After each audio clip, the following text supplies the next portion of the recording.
जय हिंद साथियों, स्वागत है आप सभी का हमारे YouTube चैनल अवतार स्टडी में। मैं आशुतोष आज आपके लिए लेके आया हूँ साधारण ब्याज की इस महान श्रृंखला में एक नया ज़बरदस्त टॉपिक, जब ब्याजों का योग या अंतर ज्ञात हो। ऐसे प्रश्न एग्जाम में बहुत ही देखने को मिलते हैं, तो अपने कीमती समय से 24 घंटे में से सिर्फ हमारे लिए 15 से 20 मिनट निकालिए। यह हमारे लिए नहीं बल्कि आप स्वयं के लिए निकाल रहे हैं, और 20 मिनट में आप एक नया टॉपिक, ऐसा शानदार टॉपिक जो एग्ज़ाम में बहुत ही देखने को मिलते हैं, वो आप सीख जाएंगे। तो चलिए बिना देरी करते हुए बढ़ते अपने प्रश्नों की ओर। आपके सामने आज का पहला प्रश्न स्क्रीन पर दिख रहा होगा, तो चलिए पढ़ते हैं, फिर से मन लगा के सॉल्व करते हैं। एक धन का 4% वार्षिक ब्याज की दर से 3 वर्षों का ब्याज उसके 5 वर्षों के ब्याज से 400 कम है, वह धन ज्ञात कीजिए। तो देखिए बहुत ही शानदार प्रश्न है। तो देखिए यहाँ पर पूछा गया है भाई धन ज्ञात करना। धन का मतलब क्या होता है सर? मूलधन। ये धन से क्या सेंस है? मूलधन से है, इसका संबंध मूलधन है। धन का मतलब राशि, मूलधन, तीनों एक ही चीज़ है। तो देखिए सबसे पहले देखते हैं क्या फार्मूला बनेगा। भाई मूलधन बराबर क्या होता है?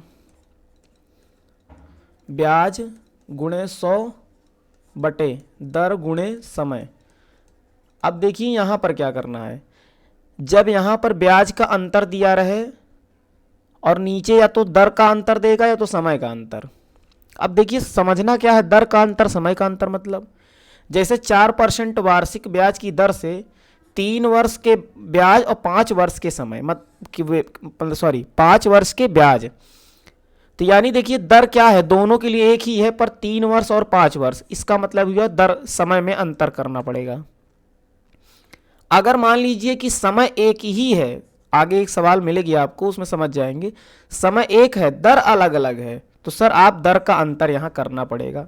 और ब्याज का अंतर का मतलब यही हुआ कि दोनों वर्ष में, अब देखिए अंतर कितना है ब्याज का, 400 रुपये कम है। भाई दोनों 3 वर्ष और 5 वर्ष के साधारण ब्याज से 400 रुपये कम है, इसका मतलब हुआ कि उसका डिफरेंस है, तो आप यहाँ रख देंगे। तो इस तरह से हमारा फार्मूला क्या बन जाएगा, हमारे मूलधन बराबर ब्याजों में।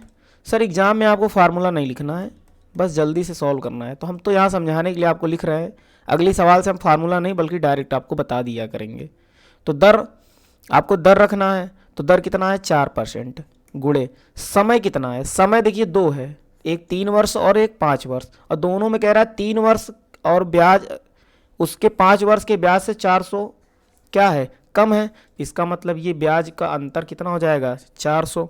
तो आप यहाँ क्या रख सकते हैं सर, यहाँ पर आप रख सकते हैं 400 रुपये। क्या रखेंगे सर, 400 रुपये। तो हम यहाँ पर 400 रुपये लिख लेते हैं। अब नीचे क्या रखा जाएगा, 3, 5 समय दिया है, तो 5 - 3 डिफरेंस हो जाएगा समय का। बहुत ही शार्ट तरीके से ये आपको समझ में आ जाएगा। इसमें सवाल में ज़्यादा कुछ करना नहीं है, बस ब्याज का अंतर रखना है, 100 रखना है। अगर दर 2 है तो दोनों का डिफरेंस निकाल लो। अगर समय 2 बार दिया हो तो समय पर रख दीजिए। और दोनों में या तो दर में अलग अलग दिया होगा या तो समय अलग अलग, दोनों अलग अलग नहीं देते हैं। तो ये सॉल्व हो जाए। 5 में से 3 गए, 2 आएगा सर, नीचे क्या आ जाएगा, 4 दूनी 8 हो जाएगा। 8 से जब भाग देंगे, 8 से भाग देंगे तो 5, 50 बचेगा। 50 गुणा 100 में हो जाएगा सर 5000 आ जाएगा।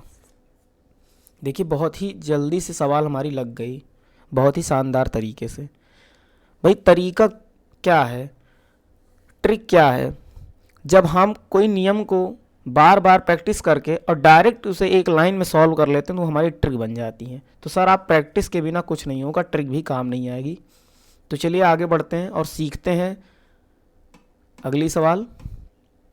आपके सामने स्क्रीन पर है आज का दूसरा प्रश्न। किसी धन के 7 वर्ष और 10 वर्ष। अब देखिए सर यहाँ पर समय क्या है, अलग अलग है, और पीछे वाली सवाल में क्या था सर, इसमें भी समय अलग अलग था, तो हम समय के अंतर पर रखेंगे। जी हाँ, और ब्याजों का अंतर 150 है। किसी धन के 7 वर्ष और 10 वर्ष के साधारण ब्याजों का अंतर 150 है, यदि ब्याज की दर 5% है तो धन ज्ञात कीजिए। यानी धन का मतलब मूलधन, राशि या धन, बात एक ही हुई। ऊपर क्या लिखते हैं, ब्याजों का अंतर गुणे 100 लिखते हैं। लिखते हैं नहीं सर? हाँ लिखते हैं। नीचे क्या लिखते हैं, दर गुणे समय। अब देखिए दर दोनों के लिए क्या है भाई, 7 वर्ष के लिए भी 10 वर्ष के लिए भी दोनों का दर क्या है 5%, तो आप 5 रख दीजिए। फिर समय का अंतर, देखिए समय का अंतर रखना पड़ेगा, क्यों? क्योंकि एक बार 7 वर्ष और 10 वर्ष दोनों में 3 वर्ष जो डिफरेंस हो रहा है, उसी 3 वर्ष में 150 रुपये जो है अंतर जो है हो रहा है उसी 3 वर्ष के लिए। तो आप यहाँ 3 वर्ष रखते हैं, तो 3 वर्ष कब आएगा, जब 10 माइनस 7 कर देंगे तभी तो 3 आएगा।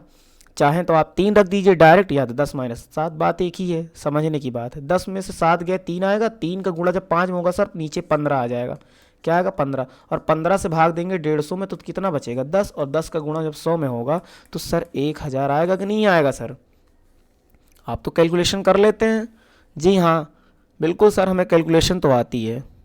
तो ठीक है मेरे प्यारे सभी विद्यार्थी परीक्षार्थी, उम्मीद है कि दूसरा प्रश्न भी आप समझ गए होंगे। इस तरह से हमारा कौन सा विकल्प होगा हमारा सही, ए हो जाएगा। तो चलिए आगे बढ़ते हैं। देखिए इसका चौथा ऑप्शन थोड़ा सा कट जा रहा है, इसलिए हम छोटा सा कर लेते हैं इसको साइज। चलिए अब समझ में आया। प्रभात ने बैंक से कुछ राशि 8% वार्षिक साधारण ब्याज की दर से उधार ली और उसने वही राशि 12% वार्षिक दर पर आशीष को उधार दे दी।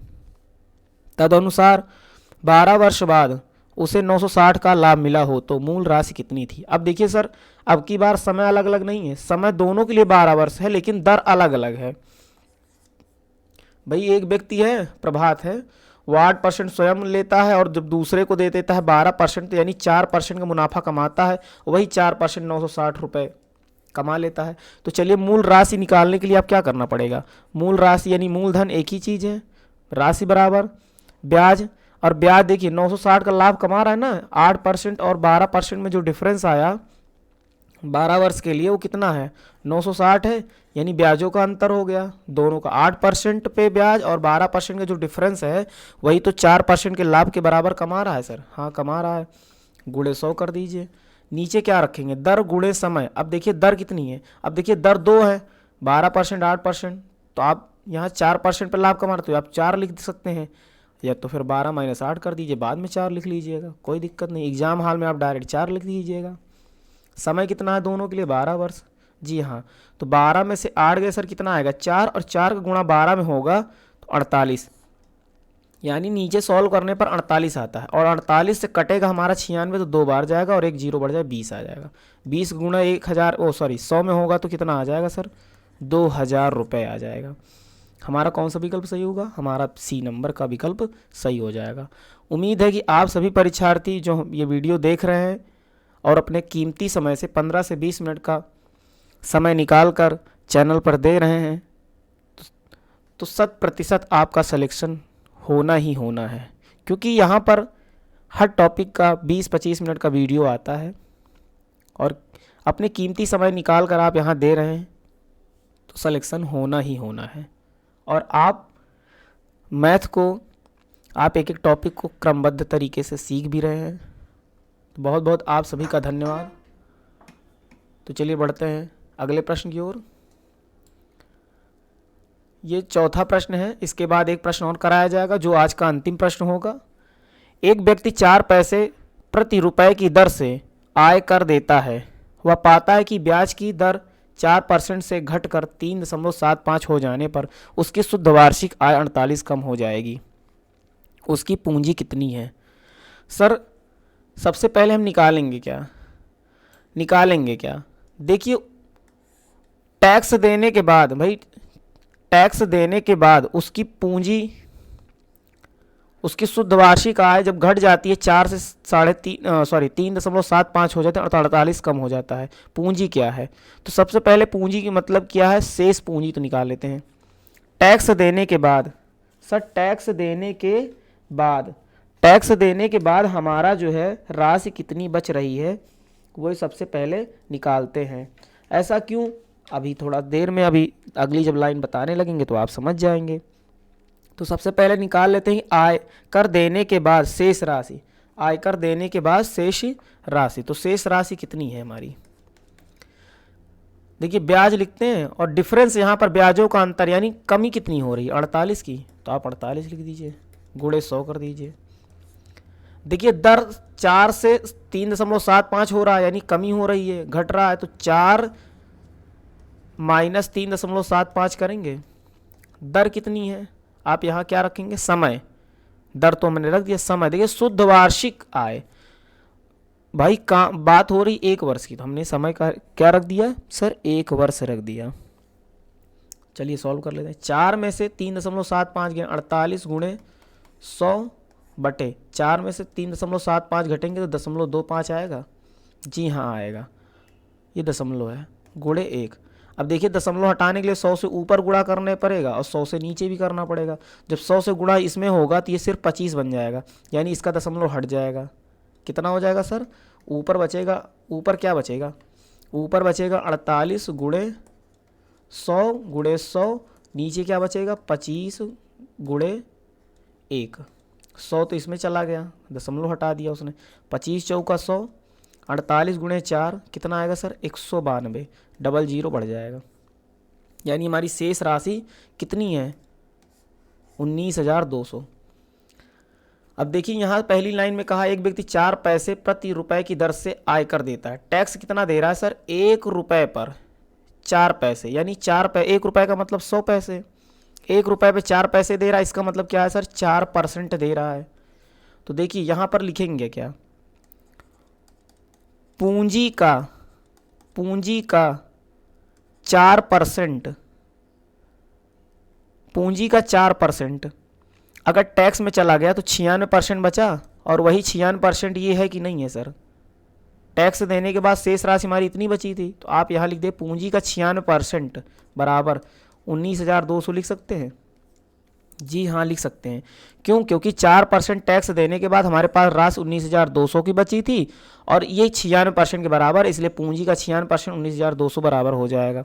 तो पूंजी की वैल्यू अब निकाल लीजिए, कुल पूंजी कितनी है, तो 19,200 गुणे 96% इधर आएगा तो 100 बटा 96 हो जाएगा, तो 96 से ये कट जाएगा, 2 बार जाएगा, 200 बचेगा, 200 को गुणा 100 में होगा तो सर 20,000 आएगा।